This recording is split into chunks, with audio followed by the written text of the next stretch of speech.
Welcome to today's webinar, Role of Skills.md and MCP Server in Modern Technical Writers Practice. I am Sheba and I'll be a host for today's session. Now I am delighted to welcome our speaker, Selvaraju Murugesan, Senior Director, Data Science at Kowai.co. So Selvaraju has over a decade of experience driving data science initiatives and AI strategy in both academia and SaaS industry. Today, he will share how skills files and MCP servers are reshaping technical writing by turning workflows, style guides, and documentation practices into reusable assets that AI agents can follow. He'll also explore how writers can start creating their own skills and integrate them into modern documentation workflows. With that, I'll hand it over to Selva. The stage is yours. Thank you, Shiva. Welcome everyone for this webinar on skills and MCP server. So we will cover about anatomy of a skills file, and then what are the steps as a technical writer you should undertake to build a skills.md file. And then we also talk about the role of MCP server in the technical writing workflows. And then there'll be like few demos I will be giving you in terms of putting all these things in practice. So let's dive in. So when GenAI tool got introduced into the world, starting with ChatGPT launch, many technical writers were actually trying to build the skills called prompt engineer. This was very famous a few years ago, where you try to structure a prompt such that you get the best out of the AI. So, and we attend a lot of classes and training sessions in terms of how do you structure this prompt effectively. So a prompt, if you look at it, you break it up into three kind of components. So basically, you have to give a context in the prompt, some kind of a role, and what's the context that you want to address. And then you give a task in the prompt, and then what's the required output. Okay, so there is in the context, you set the surroundings and environment and kind of things and some kind of inputs. Task is what you want to do, and then output is what you want to get out of it. Okay, it's very neat and simple. Again, there's a lot of thought process went into this construction of prompts. There's a lot of frameworks being invented and to get it right. Okay, as a tech writer, we actually embrace the journey. This looks like a few years ago. We started to summarize, paraphrase, apply style guides. We try to do some content formatting, make it longer, shorter, paraphrase, fix the grammar issues and stuff like that. So this was the first initial cut. Okay, and then this is one of the examples that this was one of the prompts I've written ages ago in terms of how do you summarize an article. This is one of my prompts, and it used to be a secret sauce. If you get the words right, if you know the right persona to put, right rules to set, and then magic actually happens at the end. But the problem with all these prompts is you got to put these prompts every time. So you have to create something like a prompt library, which many tech writers used to do. We create a set of prompt libraries and we try to reuse them as much as we can. By the way, those days are gone. Now we have something called skills. Okay, so if you look at skills, it's a reusable prompt. You don't have to reinvent the wheel all the time. You just have written it only once in a skills file, and then that can be reused. The most important thing here is your AI tool reuses as much as it can based on the context in your window, okay, in your chat window. And the other aspect with the skills is skills are a lot more technology agnostic. So you put in all your domain knowledge into the skills file. For example, if you're a developer, you write skills for creating PR, doing code review, architectural review. So you write a lot of skills on that. If you're a tech writer, you talk about a lot of these domain practices, and that goes into the skills file as a domain knowledge. So in addition to that, the skills can also contain workflows. For example, in tech writing practice, we have thousands of workflows. How do you draft an article? How do you do self-review? How do you do peer review? How do you create media artifacts using X number of tools? Then how do you publish them? What are the sequence of steps that is involved?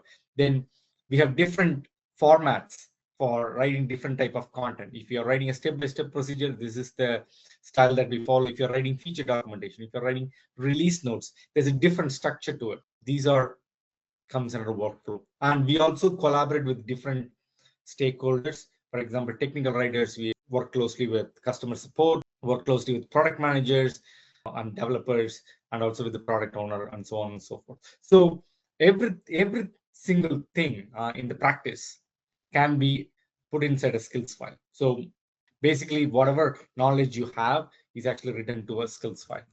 Okay. The good thing about skills file is it is completely portable.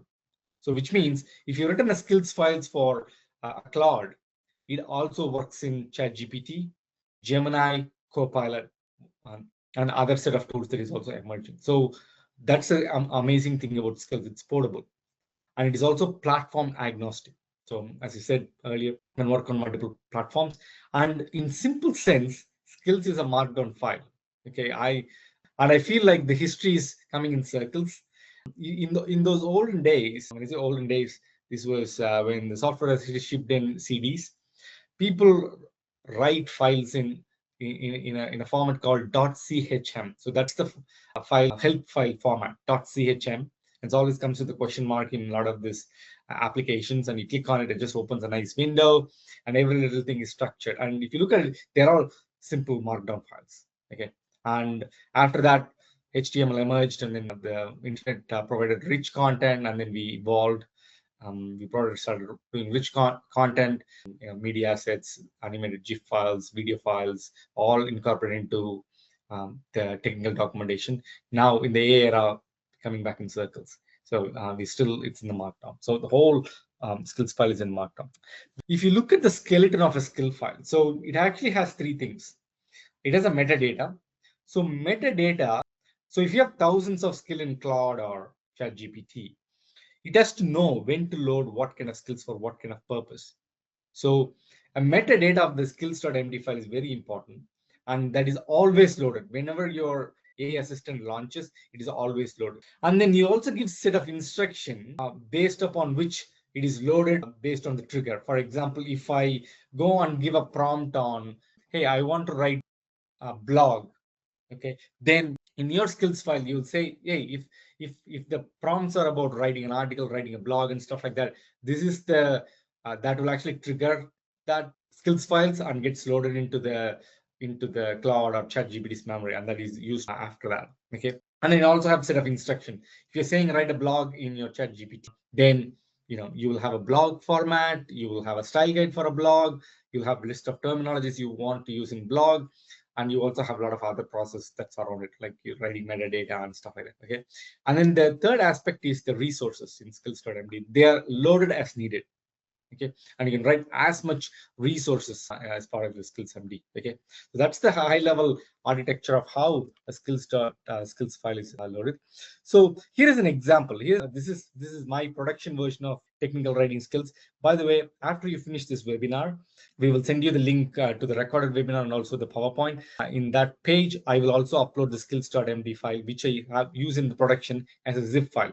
So you get to see how I actually written it. Okay. Again, this is very pertaining to the way I work, our own internal practices, and then the way our style guides are and things like that. Okay, you feel free to download it and then tweak it to your needs. So let me give you a high level idea. So this is skills.md. So if you look at it, I've already mentioned when it should be evoked. If the user mentions docs, documentation, article, knowledge base, style guide, blah. So in any form, this skill will be triggered. Okay, this is the trigger. So this is the description of the skill file, and I've written everything, and so I've also given you the what actually triggers them. And if you look at the skill technical writing skills file, this is skill.md, and then underneath that I have a bunch of resources: accessibility, architecture. I have some of evals for testing the skills.md, localization, scripts, style guide, templates, terminology, tools, and workflow. Okay, so this is a very high level thing. Again, if you have different nomenclature, you can also go for it. So let me show you the live version of it. This is my skills. Again, if you look at it, let's go into style guide. So I have a style guide for a blog. I also have a style guide for a feature documentation. Whatever style guide that you have currently, just load it here. Okay, as a markdown file, and it has just got many things. And if you have terminologies, I usually load them in this format. So let me show you how I load it. So I usually have terminology, and this is how I use it. So each terminology has an ID, what's the business term, what's the description, and I usually put a status, whether it's preferred, accepted, or prohibited, and then what's the part of speech. Okay, and then if the list goes on, I have seen many technical writers splitting this terminology file based on alphabets. So A to F, and H to Z and stuff like that. So they are loaded depending upon which terminology alphabet it starts with. So helps with memory management, stuff like that. But I have about 60, so I just load it as I go. And if you look at the architecture, I also have the information architecture. So if you look at it, this is how my top level architectures are, and I have some rules around it. And this is an information architecture review checklist if I want to do some review and stuff like that. Okay. I also have template. If I'm writing an FAQ, this should be the template. So I'm giving some high level stuff. Blog post, how do you do that? If it's a glossary article, so you get the idea. Okay. And then in terms of the tools, what are the tools I want to use? Like a MCP server, Whale, any kind of Python you have. And I also have workflows. Okay. And I also have some pre-published checklist as part of the workflow, which Cloud actually runs automatically whenever the skill is invoked. Okay. And then in terms of technical writing workflow, how do I write it? I usually write, it gets reviewed, some kind of a check happens, and then it gets pushed into Document360 using an MCP server. That's the hierarchy. So in terms of the skills, the most important thing you have to do as part of the technical writer profession is you need to specify in the skills.md when to use this skills.md, when it should be triggered.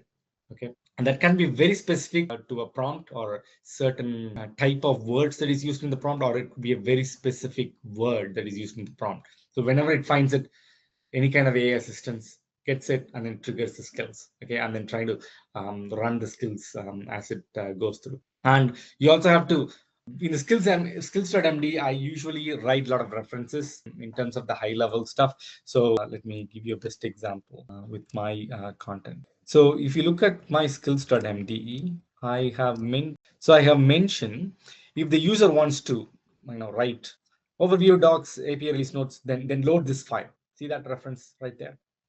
And then if it's a how to guide, and these are the templates, you load this template. So there's a lot of references I'm giving inside styles.md file. And if it's a terminology check, then there is a link.py. Okay, it will execute the scripts in that. Okay.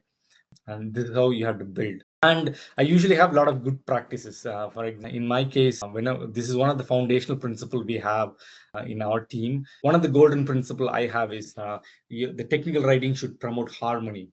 Okay, it should be a lot more human learning enrichment, and it should promote harmony. So that's the core foundational principle, which means every single word we pick, every single thing that we say is aligns with that principle. So we actually put that principles in the skills.md. Okay, so this is, if you think about it, it's more like a constitution.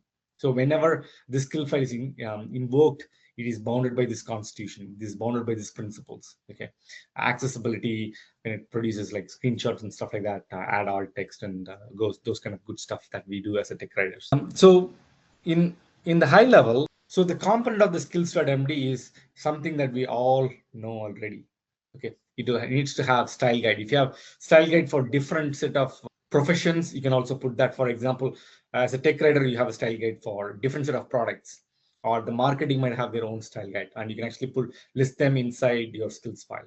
Okay, include information architecture, extremely important. The reason is when this skill file is invoked and it has to write an article, it has to know where to fit in this newly created article or a category.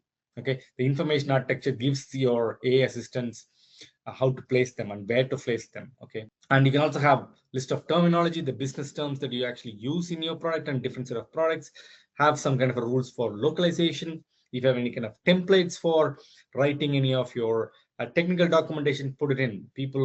I know people are very pedantic about release notes. They need to have this kind of sections, I don't know, feature releases, bug fixes, enhancements. And I've seen people using API references like, okay, this is the new API endpoint, this is the breaking changes and things like that. So if you have all those kind of things, put it on the templates, and the AI assistant can use them when it creates such kind of artifacts. And any kind of tools you do, if you want the Claude or anything to use any kind of tools for any of the technical workflow you have, mention them. And in terms of the workflow, you can also mention all the workflow you have in detail, how that workflow actually happens in plain English. And in the tools, you can also add all the tools that is needed. For example, MCP server is one of the tools. You can also add API calls, okay, and things like that. And sometimes you might also want AI assistants to get access of your your Chrome, or maybe spin the headless Chrome and then do certain set of operation that can all be put inside tools. And then yeah, and you also have scripts if you have anything like lint, style guide checker, and those kind of stuff which are custom for your own organization. You can also put it in the scripts, and that can be invoked. And all these things can be referenced inside Skills.md. Okay, so basically that's the idea. So in style guide, what actually goes into style guide? Your writing rules, pretty much your writing standards, what kind of formatting rules apply, what kind of content structure you have, most importantly on the terminology consistency. These are all the stuff that you already know in writing a good style guide, and make sure it is also part of your skills file.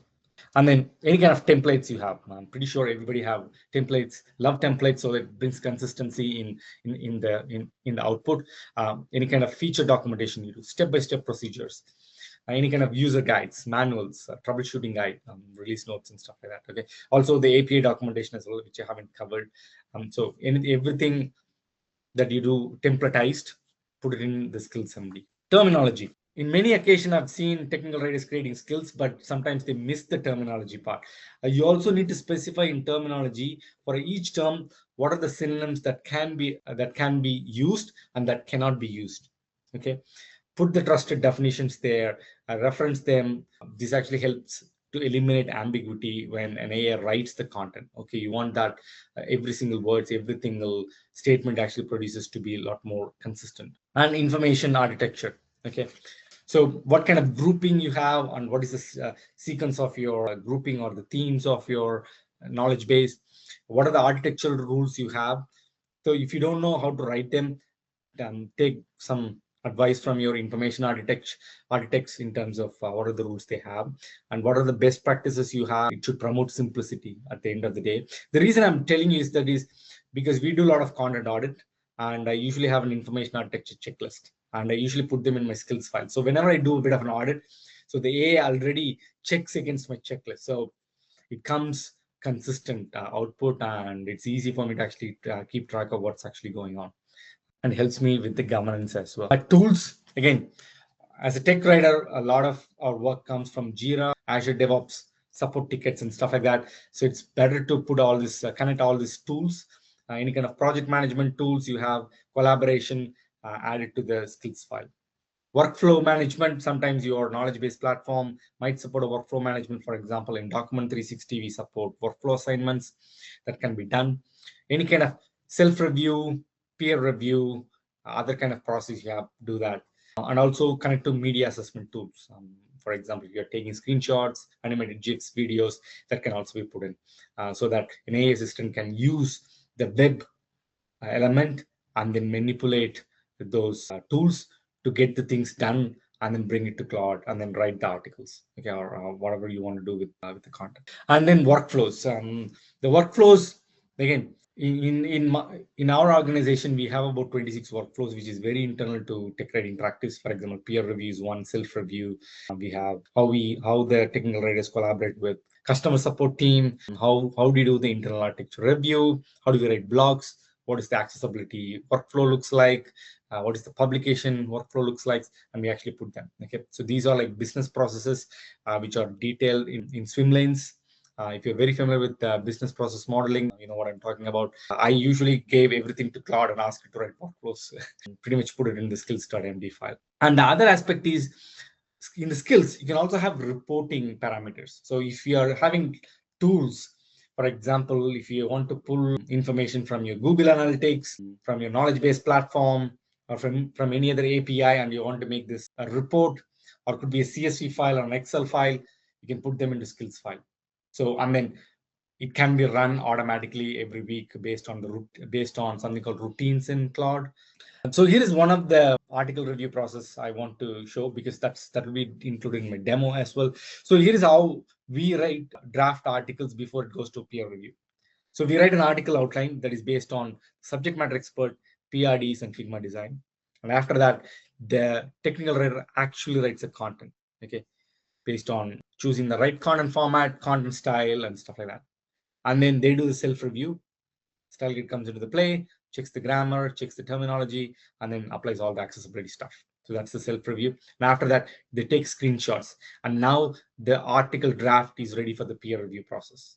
Okay, this is the actual workflow we do. And I've actually, whatever I've talked about, I've actually put in the words into my Skills.md, which I'll show you how this whole process is completely taken by Claude, and then it actually runs it. And then the scripts. Yeah, again, we have custom checks. I can use Linter, any kind of localization rules that you have in your, put into your business or your documentation needs. You can also mention them. Any kind of accessibility stuff, alt text and SEO and other kind of things that you do. So here I am. So you probably see the customize. This is where my skills are. Okay, so I have only one skills at the moment. So I mean, it's all there. So I'm actually putting this prompt, write a blog covering how to connect MCP server to Document360. Okay, so this is the prompt I have. So once I hit enter, I will walk you through what Claude is actually trying to do. Okay, so if you look at it, this I say write. So if you look at my skills, so whenever this will be revoked, whenever I say write an article, blog, or any kind of form. Okay, so this will be invoked. So this technical writing thing will be invoked. So I'm going to start. So right now is actually doing the thinking, and then after that it will load that technical writing skills from into its memory. Okay, there you go. So it's reading the technical writing skills since it's a blog post. Okay, so there you go. It's actually read that skills file. Okay, now it's, since I said it's a blog, there is a style guide for writing a blog. Okay, so that's exactly what it actually did. Okay, so it's actually loading the blog style guide, and when for a blog, I already put a blog template how I want it to.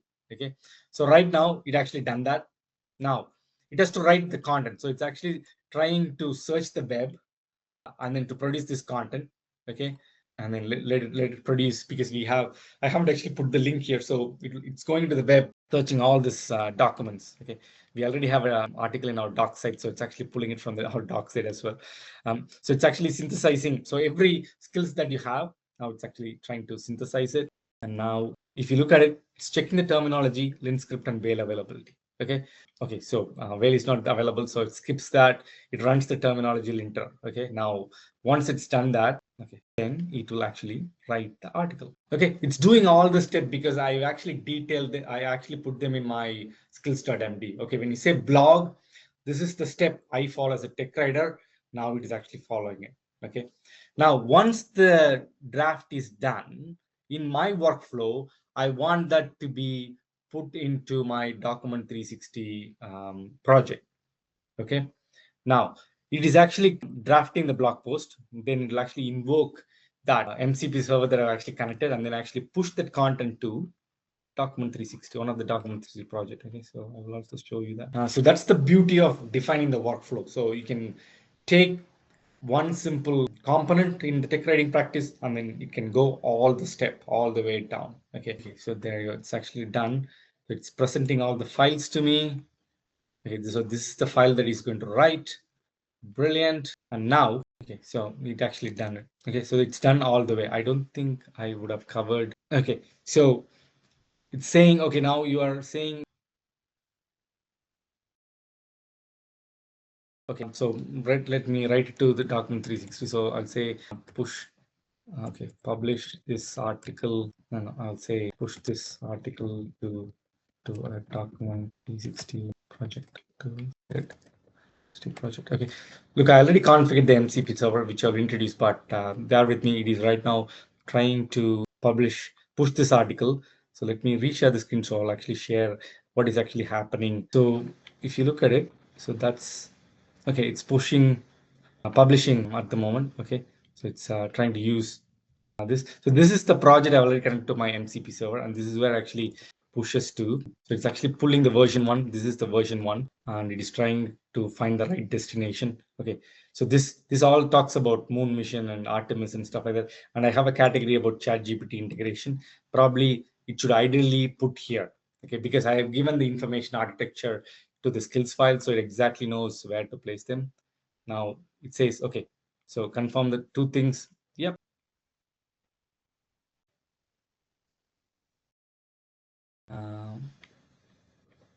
So I'll say put it in this, and in draft mode, in draft.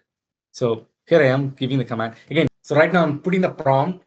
If you write it in the skills, this would have been done. Even for this demo, I'm actually putting it so that you get to see what it actually trying to do. Okay. So right now it's confirmed. Then like create all these things. Then you can actually see in my Document360 project, I only have an article, one article in this category. Okay, now it's invoking a tool, which I'll go through next. What is the MCP server and stuff like that. But just bear with me. I would actually doing it. Let's create an article. So I'll get the next prompt ready. Maybe I'll say publish it. Okay, but I won't ask it to do. Let it actually go and create the article. Okay, from Claude. Okay, it's done. Okay, now it's not published. So I'm going to refresh this screen. Then you actually see the magic. There you go. So this is the article that actually pushed how to connect Document360 MCP server to AI tools. It actually put it in the markdown. I can also specifically put it in the rich column and stuff like that. There you go. So right now, this is in the draft stage. Now I'm going to say publish it. Again, writing it. Again, we also have workflows. So you can also assign workflows in the cloud using the MCP server as well. There's also toolkit available. I haven't actually asked it to do, but if you have defined your peer review process as that, put it in a draft and assign the workflow to any of your SME, it'll do that automatically. Okay, by invoking that skills. Okay, now it actually done that. Again, I'm going to come and refresh. So you can see this is draft. I haven't actually published in the Document360 portal, but through MCP server, this is published. Yeah, so that's the cool thing. So the MCP server, if you think about it, the MCP servers are the way for your AI tool to access the other sources. Okay, so this is the typical architecture. Your cloud is the MCP host or MC. So the MCP host has an MCP client through which it connects to any kind of MCP server. For example, you can connect Document360 MCP server, your Jira, any other, your Azure DevOps, Figma and stuff like that. That can be SharePoint.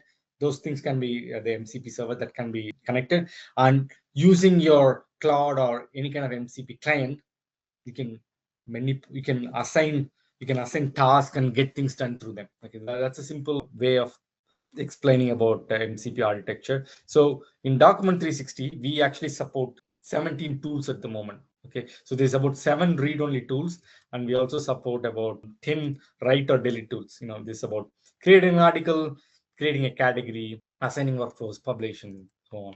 Okay, so to give you a best use case in terms of how to do this. So let's say you have an article and then you want to run a style guide check against that article. You can also do that.